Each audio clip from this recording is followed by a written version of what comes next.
Hi, folks. 2 days ago, it won't be 2 days for you, but on April 29th, I bumped into Matthew Bornstein on at Blue Stockings, you know, the bookstore on what's the street, Christie Allen Street, and he wished me a happy May Day, May 1st. And I remembered other May Days I'd spent, May 1st days. May Day has a long history. It goes back to the maypole and the celebration of spring, pagan ceremonies and worker ceremonies. And in the United States, an important May Day was in the 1880s. It was the beginning of a drive for the 8-hour day because when the Industrial Revolution came to this great country, it started with Slater Mills in Massachusetts, where young farm girls, and in Lowell and in Lawrence, would work 12 hours a day, 6 days a week, maybe even working on Sunday. So May Day has a long history, and I remember as a younger kid, the May Day parades in New York City. They ended in Union Square, and Union Square was not named after trade unions, unfortunately. It was where two avenues came together. And there were tens and tens of thousands of union members marching in this parade. Some of them were anarchists, communists. Some of them were just workers. They were every nationality in the working class. And there were bands and banners. It was wonderful. Those days are gone, seemingly, because the working class in America is fled to Asia and fled, or disappeared, and the technological revolutions of workers are being reduced to a electronic chip now, and Marx never predicted that. So, but there are still the oppressed. Luckily, there are still the oppressed, because whoever does work or does menial work or factories are disappearing in many places. They're oppressed. They're oppressed by the upper classes, the rich classes, the political classes, the governmental classes or class. The rulers oppress the people who are ruled. And even in the so-called democracy, that's a lie. This has become a deathocracy. It's not bringing democracy to Iraq, for instance. It's bringing deathocracy. It used to be trying to bring democracy, spelled D-E-M-O-C-K-R-A-C-Y, but now it's just, and soldiers are just workers with guns, and what they manufacture is death. So I feel sorry for anyone who can't afford to go to college, so they go to hell instead. They join the army, forced to join the army. And there's no draft, God forbid, because if there was a draft, there is a middle class in America, sort of, still being destroyed slowly. But if there was a draft, the war would end much sooner. But they can't do that, so they're the people who rule over us. So they're in a deep quandary. They don't know what to do. So they're saying, let's just kill for another few months, and then maybe we can retreat honorably. I remember now the Vietnam War, and it came out later that McNamara had told Johnson, and they knew years before the war ended that they couldn't possibly win there. I don't know what they were going to try to win anyway. But in order to save face, they, the light came on. Well, that's in honor of this statement. In order to save face, was it to save their ass? No. the people in the poor grunts, the soldiers in Vietnam, had to lose their ass. So tens of thousands, well, maybe 20,000 died after when they realized, Americans, Vietnamese, who's counting? 2 million Vietnamese, I think, died in that war. So they had to keep the war going to save their face. Go figure. So to get back to today's program, I became a radical when I was 13. I'm a depression child, and you had to be, and I went to a kind of elite high school that had a young, what do they call themselves? National Student Union? No, I forget the name, but it was a commie front, and I joined it, and I became radicalized when I was 13. So this is a song that sort of recovers or tries to recover what it was to be a radical, and in this desperate in the desperate 20th century. And I first heard the tune for this. It's the Moscow Nights. I first heard the tune to this from Lee Crabtree, piano player and great musician in the Fugs, while we were doing a cross-country tour where the Volkswagen broke down every 200 miles. And we were in, he tuned it on the radio, car radio, and we got Moscow Nights. This was in California. We were headed for the Summer of Love. We got there. We got love, too, in California. And we found love and made love. Ooh. And he was playing it, and suddenly the car stopped. And there had been reported of a blackout in the East, one of the first great blackouts, and I thought, uh-oh.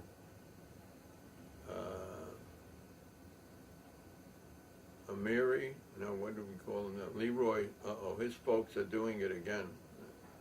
We sort of thought the blackout was intentional. It wasn't. And it wasn't a blackout. We just, in Chicago, because the car, in California, the car stopped running. Somehow it linked to me with the blackout. I don't know why. Maybe I thought cars ran by electricity then, but they didn't. But that it would have been battery. Anyway, that's all pretty confusing. So, but I still remember that tune. And then we found out there was no blackout. We had to go get gas just before we reached San Francisco. So then I became interested in that beautiful melody, and I thought it was a traditional melody, supposedly not, but who knows. And I met a Russian immigrant professor of communications, I think, at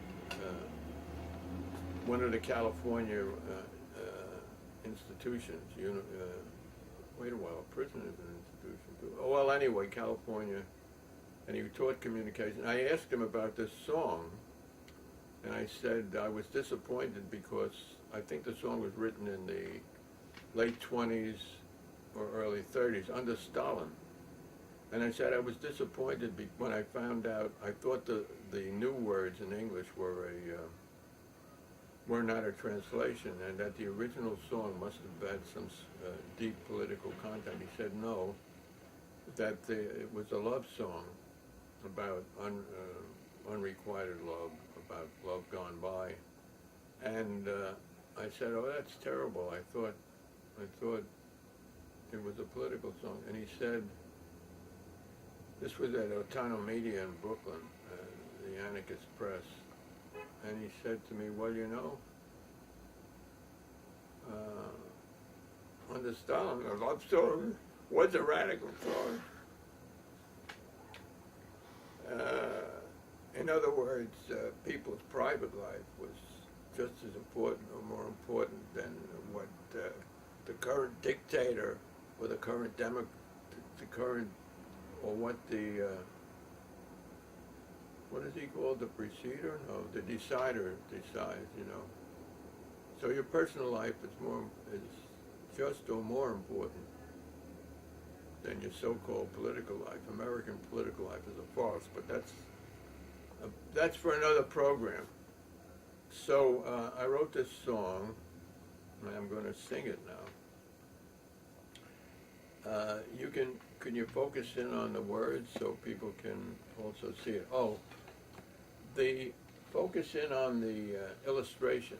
It's a marvelous illustration. It says the 1st of May, 1920, long live the festival of workers of all countries. You see, communism and the absence of capitalism is supposed to eliminate competition between countries, nation states, so that the workers of all countries don't kill each other. And the reason they wear uniforms, by the way, is that you should know who to shoot, who to kill, because otherwise you might think the person you saw shouldn't be killed. You know, you got to know who to kill. And with that, the light goes out, just like the light goes out when someone gets killed. I'm rambling on now, but I'm reminded of the wonderful, I have to tell this story too, Good Soldier Schweik. It was made into a movie. It was a series of short vignettes, feuilletons, if I'm pronouncing the French correct, by a Czech, Vladislav, no, what was the Czech's name? Good Soldier. I forget his name now. It'll come back to me. And he was drafted into the Austro-Hungarian Empire and Army in World War I, and they fought in Eastern Europe and Poland and Galicia mostly. And he wrote. He had many wonderful adventures, but the best one.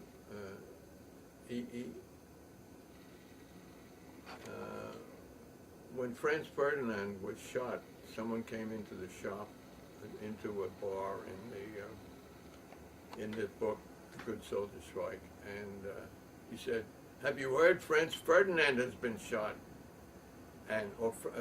Ferdinand has been shot, and Schweik says, "Was that the Ferdinand who owned the pet store across the bridge, or was it the greengrocer on this side of the bridge?" And there's a scene where he goes to enlist in the Austro-Hungarian Empire to join the fight. Only his leg is broken, so he goes in a wheelchair and he's got crutches, and he goes into the draft office and he shouts, "On to Belgrade!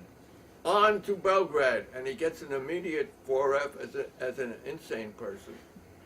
So then the concluding chapter is even more hilarious. There's a lull in the fighting somewhere on the Eastern Front, and they go in bathing, the soldiers, and they leave their uniforms on the side, and suddenly there's a shot fired, and everyone runs to get their clothing, the uniforms. And Schweik puts on a uniform of the Russian army, and then he gets captured by his own troops, and he spent the rest of the war in a prison camp near Vienna. Very good. All right, so how much more time do we have? 14 minutes. We have 14 minutes left? All right, this is, instead of being mostly a musical session, this has been a lot of talk. Anyway, this is called, oh yeah, about the illustration. Beautiful picture of a young woman, and green leaves all around. And most Bolshevik and later CP banners, posters, were terrible. This is the only one I remember that didn't have a picture of a fat, ugly capitalist and or honest, strong Russian communist peasants or workers with guns on their shoulders, rifles on their shoulders. So I'm a pacifist, so that didn't exactly make me feel good.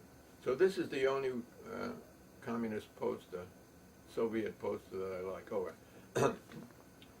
When I was a young man a long time ago,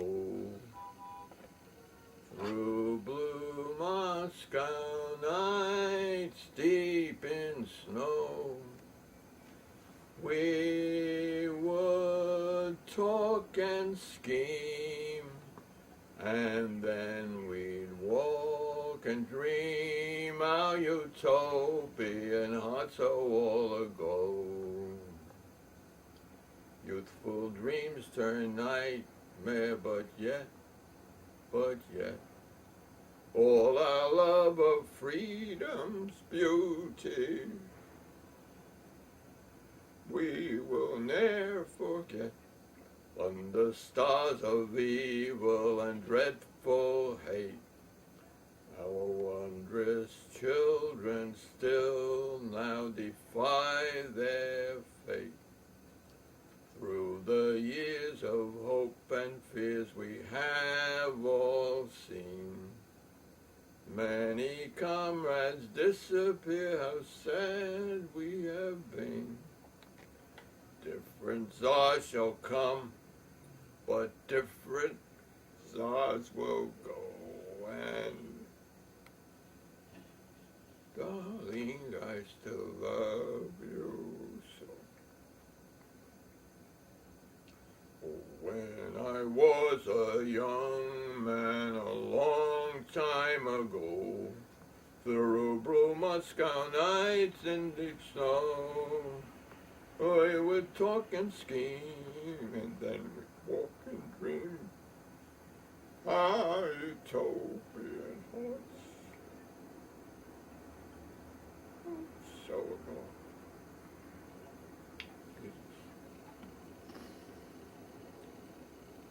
Youthful dream.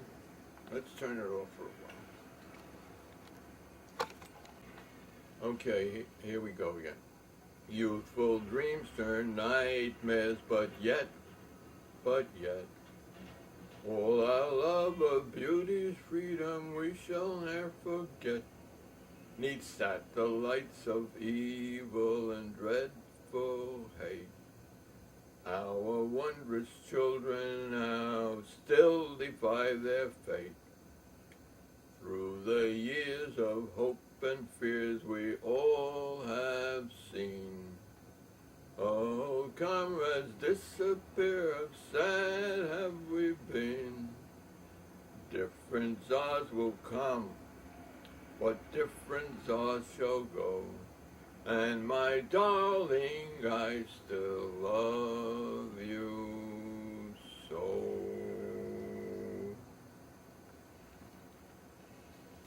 Okay, that was the job. And now back to the real world. The world, oh, let's see here, there's another song for all you guys and gals.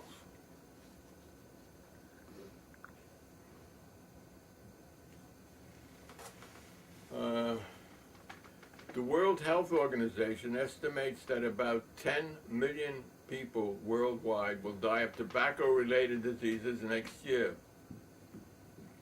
And it says that 500, all right, let's just think about that. This Marlboro, see Marlboro? It's the world's leading cigarette. It's Philip Morris company, and they amalgamated some decades ago even with Kraft food. So you should get them mixed up. For instance, if they're a Kraft Food Corporation, how could they be killing people? Well, maybe with rotten cheese. No.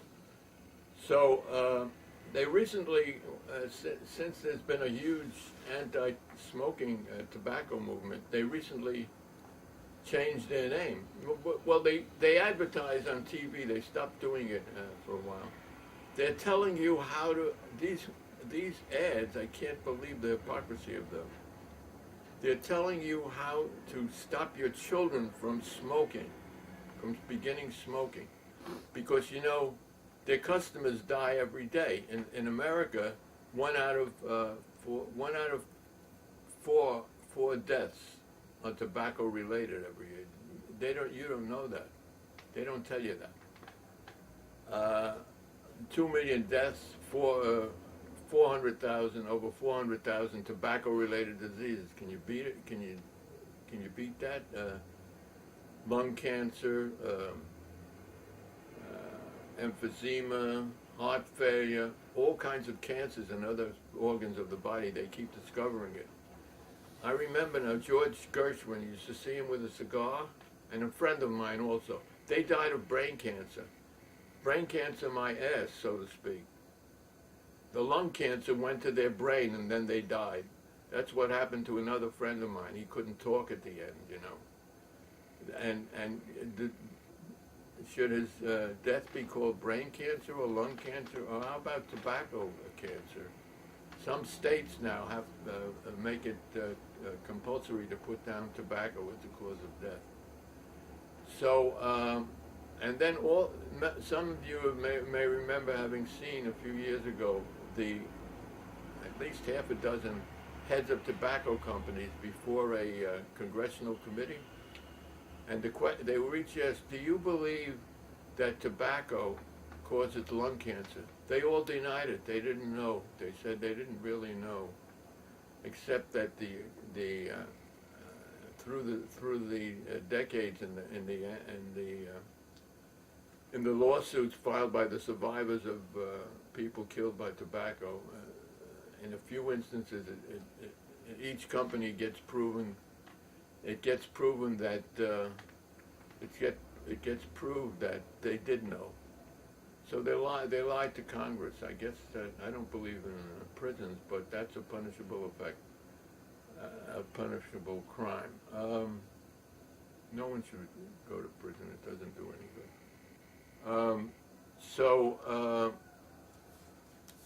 Philip Morris changed its name to Altria, A-L-T-R-I-A.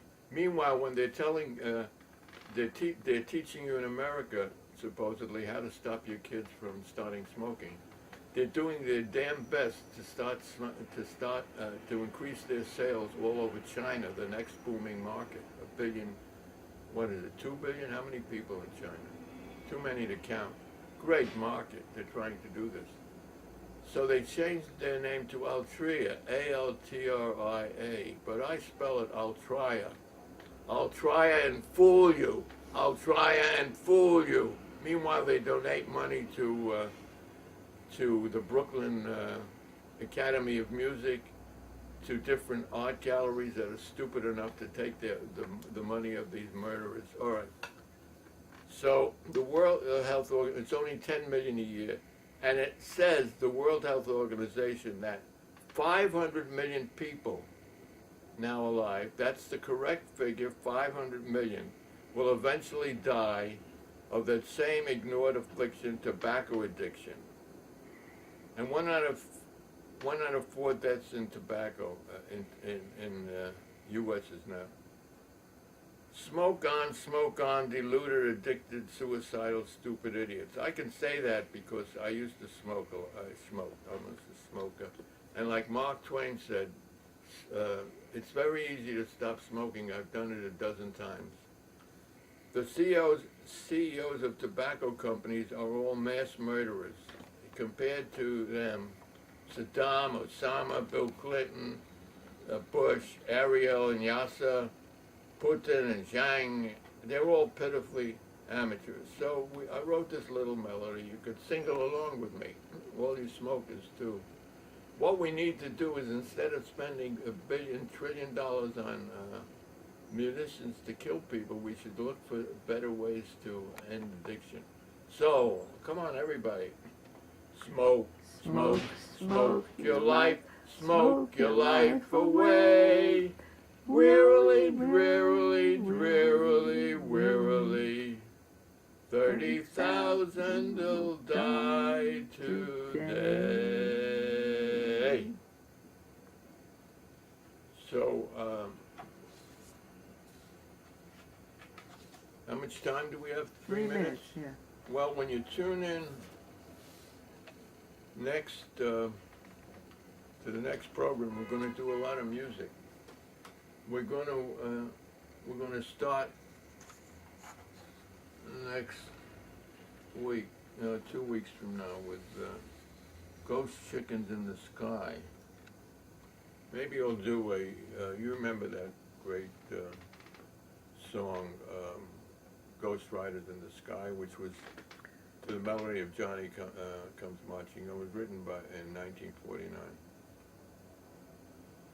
So this is a vegetarian song, and I'll do the first verse.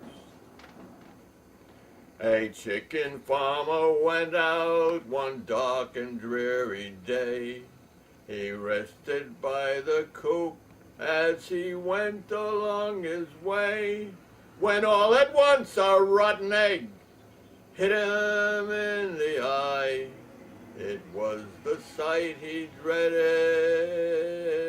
ghost chickens in the sky. Quack, quack, quack, quack! Quack, quack, quack, quack! Ghost chickens in the sky. The rest of the song will be discontinued next week. This is a Girl Scout song, and nobody knows who wrote this, but it's a very good, it's as good as the song, no, the cartoon, which says the cockroaches, and they have motels for humans. They're suggesting that there be motels for humans where, no, that isn't nice, actually, where humans walk in but don't walk out. So, we'll see you all,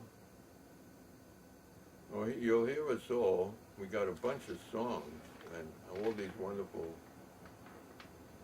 wonderful stories that go with them. And you know, you can write songs too. Just use any old melody and make up your own words. It's a lot of fun. So you be a ghost writer. Be a ghost writer in your bedroom.